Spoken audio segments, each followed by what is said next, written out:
자, 날씨가 좀 많이 추워졌습니다. 날씨가 이렇게 추워지는 겨울철은 뭐 각별한 주의가 좀 필요한데요. 그중에서도 특히 뇌혈관 질환 발생 가능성이 높아진다면서요? 네, 맞습니다.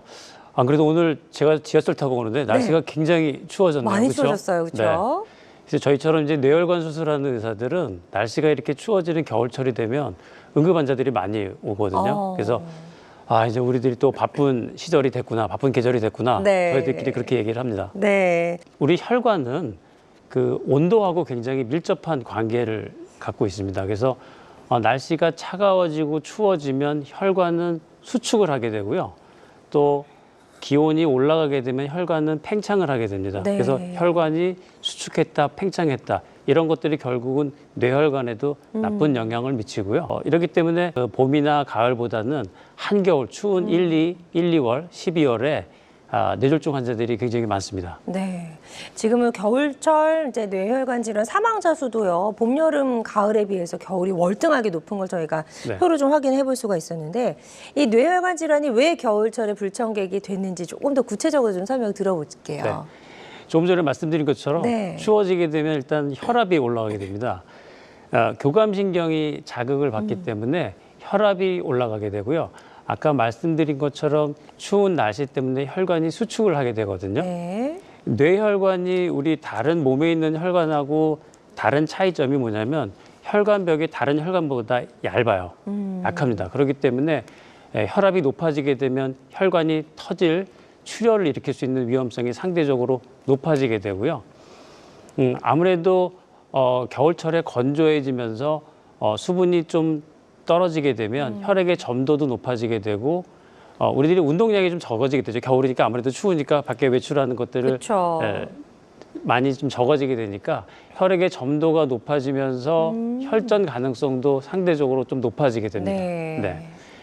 여러 가지 이런 것들 또 겨울철에 아무래도 뭐 감기나 독감 이런 것들도 많은데 염증성 질환이 많아지는 것도 뇌혈관의 어떤 염증성 반응을 일으키면서 뇌혈관 건강에 악영향을 미칠 수가 있습니다. 그래서 겨울철에 뇌졸중 환자들이 급증하는 이유입니다. 그렇군요. 그런데 이 뇌졸중이 무서운 이유가요. 상당히 좀 이제 그 치명적이라고 할 수가 있잖아요. 갑작스럽게 좀 사망에 이를 수도 있고요. 네, 맞습니다. 대표적으로 뇌출혈 중에서 뇌동맥류를 예를 들면 뇌동맥류가 터졌을 때 사망률이 최고는 한 40%에서 50%까지 높아진다고 보고를 하는데요. 웬만한 요즘 병들 뭐 암도 이렇게 요즘에는 치료 기술이 좋아져서 사망률이 40~50%에 가까운 병은 많지 않습니다. 네. 뇌동맥류는 뇌 혈관벽이 약해지면서 터지면서 뇌에 직접적인 손상을 미치기 때문에 저렇게 사망률이 굉장히 높고요. 여기서 더 안 좋은 거는 혹시 저기서 운 좋게 생명을 살린다 하더라도 후유 장애가 심각하게 남을 수가 있다는 거. 평생 동안 뇌신경 장애로 고통받을 수 있다는 것이 이 뇌졸중의 무서운 점이라고 할 수 있겠습니다. 네, 그렇기 때문에 발병하면 이미 늦습니다라고 지금 도표에 나오고 있는데 조기에 좀 발견하고 진단을 하고 치료를 하셔야 될 것 같고 예방할 수 있다면 무엇보다 좋을 것 같다는 생각이 들고요. 이 뇌졸중 이제 사망률이 높아서도 치명적이긴 하지만 뇌졸중에 걸렸던 분이 치매 위험도 높다면서요? 네, 뇌졸중과 치매도 밀접한 관계가 있습니다. 뇌졸중을 경험한 환자들한테 치매 위험성이 한 20% 가까이 증가할 수 있다는 연구 결과도 있고요. 네. 우리들이 일반적으로 알고 있는 알츠하이머 치매하고 달리 이 혈관성 치매는 어떤 몇 가지 특징적인 모습을 보이는데요. 알츠하이머 치매는 전반적인 인지 기능이 천천히 떨어지는 그런 양상을 보인다면 혈관성 치매는 증상이 좀 갑자기 나타나기도 하는데 이 치매 증상의 양상이 뭐 성격이 변한다든지 아니면 특별히 뭐 언어 기능이 좀 더 안 된다든지 뭐 아주 쉬운 계산도 잘 하기 어려워진다든지 이런 뇌의 어떤 부위가 혈관으로 인해서 손상받았는지에 따라서 다양한 임상 양상이 나타날 수가 있거든요. 네. 근데 이런 혈관성 치매는 한번 발생하면 치료가 굉장히 어렵기 때문에 이런 뇌혈관성 치매가 생기지 않도록 예방하는 것이 무엇보다 중요할 수 있다고 말씀드릴 수 있습니다. 네. 그래서 뇌졸중은 발견하면 이미 늦었다. 이런 이야기들을 참 많이 하는데요. 그래도 좀 알아차릴 수 있는 전조 증상 같은 게 좀 있지 않을까 싶어요.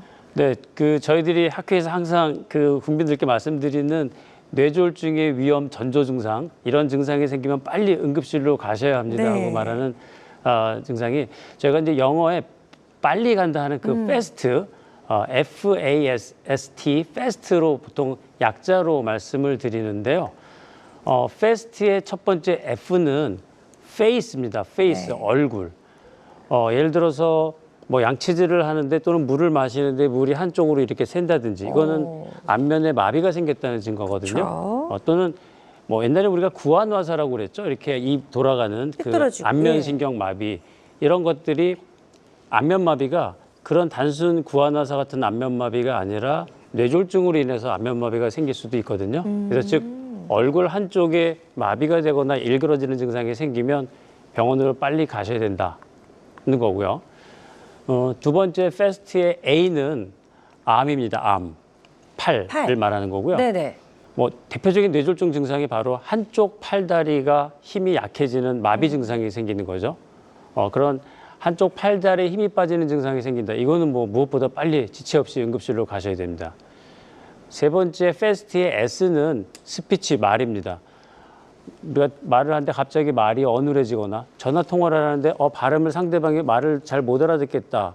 뭐 부모님과 통화를 하는데 부모님 말씀이 평소랑 달리 어눌하게 느껴진다. 이런 증상으로 병을 알게 되는 경우들이 있습니다. 그래서 이런 얼굴 마비, 팔다리에 힘 빠짐, 말의 어눌함 이런 증상이 생기면 마지막 T는 뭐 우리가 골든타임을 얘기하죠. 네. 빨리 응급실로 지체 없이 가서 치료를 받으셔야 된다. 그래서 이 증상들을 꼭 기억해 주시는 것이 좋습니다. 뇌졸중의 마지막 신호, 패스트 꼭 기억해 주셔야 될 것 같고요. 이러한 뇌졸중의 의심 증상이 나타났다가 또 바로 사라지는 경우도 있다고 하던데 그건 또 왜 그런 걸까요? 괜찮은 건가요? 네, 저희가 일과성 허혈 증상이라고 얘기를 합니다. 네. 그래서 잠시 그런 지금 말씀드린 패스트 같은 증상이 잠시만 있다가 사라지는 거죠. 예를 들어서 물건을 쥐려고 하는데 잠깐 힘이 빠졌는데 다시 금방 돌아오는 거죠. 그게 한 몇 초 만에 돌아올 수도 있습니다.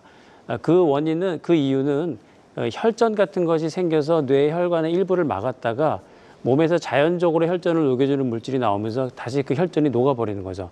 다시 피가 돌게 되니까 금방 몇 초, 몇 분 만에 다시 증상이 돌아오게 되거든요. 괜찮아지는 거죠. 네. 네. 그러면 이제 괜찮나 보다 하고 다시 내가 왜 그랬지? 이러면서 가볍게 넘기시는 분들이 있을 수 있는데요. 맞아요. 네. 그런 증상들은 우리가 뇌가 마지막으로 경고를 주는 중요한 사인이기 때문에 그런 증상들을 절대 가볍게 넘기시지 않는 것이 좋습니다. 네.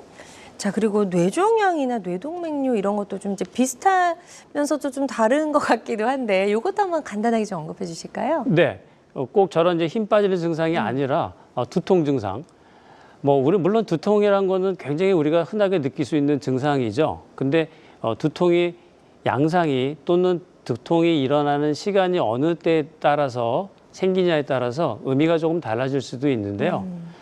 특히 우리가 아침에 자고 일어나면 제일 아침에 정신이 맑고 잠을 푹 자고 나면 머리가 개운해야 되는데 유독 아침에 일어났을 때 더 두통이 극도로 심하다든지 또는 밤에 수면을 하는 중에 자다가도 머리가 아파서 잠을 깬다. 이런 두통은 뇌압이 올라가는 뇌종양 같은 거에 가능성이 있을 수 있기 때문에 이런 두통은 저희들이 뇌가 보내는 위험 신호라고 할 수가 있습니다. 네. 그래서 평소에 우리가 느끼는 두통하고는 조금 종류가 다른 두통이라고 네. 보시면 될 것 같고요. 자, 앞서 이제 이런 두통이 뇌가 우리한테 보내는 경고일 수 있다라고 좀 말씀을 해주셨는데요. 사실 두통이 너무나 흔해서 네. 크게 좀 대수롭지 않게 여기고 치료 시기를 놓치는 경우도 있을 것 같기도 하고요. 안전한 두통, 이거는 정말 위험한 두통이다. 이렇게 좀 구분할 수 있다면 저희가 좋을 것 같아요. 네, 맞습니다. 두통은 굉장히 흔한 증상이죠. 누구나 다 느껴본 적이 있고 누구나 요즘에도 나도 오늘도 머리가 아픈데 이렇게 느낄 수가 있습니다. 네.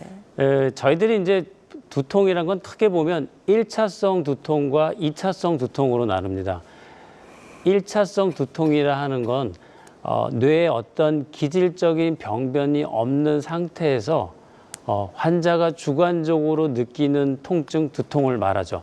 사실 우리들이 대부분 느끼는 두통은 바로 이 1차성 두통에 해당이 됩니다. 네. 그래서 뭐 편두통, 긴장성 두통, 뭐 자세가 안 좋아서 생기는 경추성 두통, 뒷목이 이렇게 많이 아프고 하는 후두신경통, 뭐 여러 가지 이름들을 붙이는데 결국은 뇌 자체에 어떤 기질적인 이상은 없는 환자가 주관적으로 느끼는 그런 두통을 말하는 거고요. 네. 이제 저희 같은 신경외과 의사들이 주목하는 두통은 2차성 두통이죠. 이 2차성 두통이라는 건 결국은 뇌 대표적인 건 종양입니다. 뇌에 종양이 생겨서 뇌압이 올라가면 그걸로 인해서 두통이 생길 수가 있고요. 뭐 뇌에 염증이 있다든지 뇌에 피가 고이는 출혈이 있다든지 또 뇌혈관 질환이 있어서 생기는 두통이란 것들은 굉장히 위험한 상황일 경우가 많고 수술적인 치료가 필요한 경우도 있기 때문에 이런 1차성 두통이냐 2차성 두통이냐를 구별하는 것이 이제 저희 이제 신경외과 의사들이 중점을 두는 것이고요. 이 두 가지 두통을 구별을 하시는 것이 필요할 것 같습니다. 네, 일단 컬러도 좀 빨개요. 2차성 두통이 좀 네. 위험한 두통이다라고 네. 좀 생각을 하시면 좋을 것 같고요. 1차성 두통은 이제 특정한 질병 없이 두통만 나타나는 경우인가 봐요. 네, 그렇습니다. 뭐 저희가 스트레스 받고 그러면은 이제 뭐 머리 아픈다 이런 얘기 하죠. 네. 그리고 나 뭐 골치 아픈 일이 생겼어. 뭐 이런 말도 하고요. 저 두통거리야. 뭐 이런 말도 하는 것처럼 두통이란 건 뭐 너무나 흔하고 누구나 경험할 수 있는 그런 증상입니다.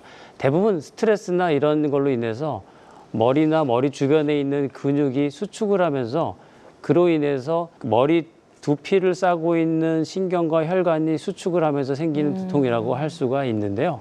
또 요즘에 이제 스마트폰 같은 거 굉장히 많이 보고 네. 컴퓨터에 앉아 있는 시간이 많으니까 잘못된 자세로 인해서 생기는 두통 굉장히 많습니다. 네, 이런 것들 모두 다 우리가 1차성 두통이라고 얘기할 수가 있고요. 네. 자, 그래요. 그래서 예전에 뭐 이제 드라마 보면 어머님들이 막 들어 누우실 때 머리에 띠 두르면서 이렇게 꽉 묶었잖아요. 네, 이런 것도 좀 맞습니다. 일시적으로 효과가 있었던 건가요? 이거는 뭐 보여주기 위해서일까요? 갑자기 맞습니다. 궁금해져가지고. 그것도 예. 일종의 마사지 효과가 있을 수 그렇죠. 이렇게 있으니까요. 딱 세게 압박을 하게 네, 네, 되면 네. 네. 이 혈관이 확장되는 걸 어느 정도 좀 그 띠가 줄여줄 수 있으니까 그런 효과를 기대할 수도 있을 것 같습니다. 네, 개인적인 궁금증이 좀 생겨서 여쭤봤고요. 자, 그리고 1차성 두통 살펴봤고 2차성 두통은 또 어떤 질환들 때문에 생기는지 이건 이제 질환명이 조금 무서울 것 같긴 합니다. 예. 네, 그렇습니다. 2차성 원인으로 생기는 대표적인 건 뇌종양을 들 수가 있습니다. 뇌에 종양, 혹이 있으면 이 혹에 때문에 뇌에 압력이 올라가게 되고 이로 인해서 두통 증상이 생기게 되는 거죠. 네. 그러면 그냥 단순히 머리만 아픈 것뿐만 아니라 뭐 구토 증상을 한다든지 뭐 간질 경기를 한다든지 이런 증상들이 같이 동반될 수도 있고요. 또 종양이 어느 위치에 있느냐에 따라서 또 종양의 어떤 그런 양상에 따라서 인지 기능이 떨어지거나 뭐 언어 기능이 떨어지는 이런 특정한 다른 증상으로 생기기도 합니다. 제 환자 중에 한 분이 인지 기능이 떨어지는 치매 증상이 있어서 치매약을 오랫동안 드셨는데 그 증상이 점점 빨리 악화되는 양상을 보이셔서 제게 오셨어요. 그래서 네. 뇌 MRI 검사를 했더니 이분이 뇌 종양이었습니다. 그분은 사실 두통 증상은 별로 많지 않으셨는데 인지 기능이 떨어지는 쪽으로 증상이 생기셨던 겁니다. 그럴 수 즉 있군요. 그분은 뇌종양으로 인해서 생긴 인지기능 저하지 우리가 일반적으로 알고 있던 치매가 아니셨던 거죠. 네, 그러니까 이런 다양한 증상으로 2차성 두통이나 원인으로 인해서 증상이 나타날 수 있으니까 뭐 뇌종양이든지 이런 걸로 인해서 검사를 해보셔야지 우리가 알 네. 수가 있습니다. 네. 자, 뇌종양이 있을 때 이런 2차성 두통이 좀 극심하게 올 수 있다라고 말씀하셨고 또 다른 이제 좀 질병 때문에 이런 2차성 두통이 올 수 있는데 이게 이제 뇌동맥류 이것도 굉장히 위험하다면서요. 네, 그 두통을 유발할 수 있는 종양 다음으로 뇌혈관 질환의 대표적인 병이 뇌동맥류라는 병을 드릴 수 있습니다. 뇌동맥류란 병은 뇌동맥 혈관벽의 일정 부분이 결함이 있으면서 그 혈관이 약하고 얇아진 부위가 계속 세월이 갈수록 점점 부풀어지는 거죠. 근데 이 동맥류가 생기고 커질 때까지는 거의 증상이 없다가 저게 터졌을 경우에 저희들이 말하는 벼락두통이 증상이 생기게 됩니다. 네. 그래서 지주막하 출혈이라는 뇌출혈이 생기게 되고 이로 인해서 평생 느껴보지 못한 극심한 두통, 마치 벼락이 머리에서 터지는 것 같은 그런 두통을 느끼면서 우리가 드라마 보면 마치 갑자기 이렇게 흥분하면서 뒷목 잡고 쓰러지는 바로 네. 그 병, 그게 바로 지주막하 출혈로 인해서 생기는 그 뇌막 자극 증상입니다. 그 뒷목 쪽에 자극이 생기면서 두통을 느끼면서 보통 드라마에서 보면은 의식을 잃고 쓰러지죠. 맞아요. 네, 그 정도로 심하게 압력이 올라가기 때문에 증상을 나타낼 수 있습니다. 네. 또 뇌동맥류는 반드시 터지지 않고 터지기 직전에 이렇게 동맥류 자체가 점점 부풀어지고 커지면서 눈 쪽으로 가는 신경을 누르거나 건드리면서 눈 쪽으로 증상이 나타나는 경우도 있어요. 그래서 한쪽 눈꺼풀이 이렇게 잘 떠지지 않는 그런 안검하수라고 얘기하는 그런 증상이 생기면서 뇌동맥류 증상 파열로 가는 경우도 있을 수 있습니다. 네. 그래서 이런 증상이 있는 경우에는 안과만 가시면 안 되고 꼭 뇌신경 쪽에 대한 검사를 하셔야 됩니다. 네.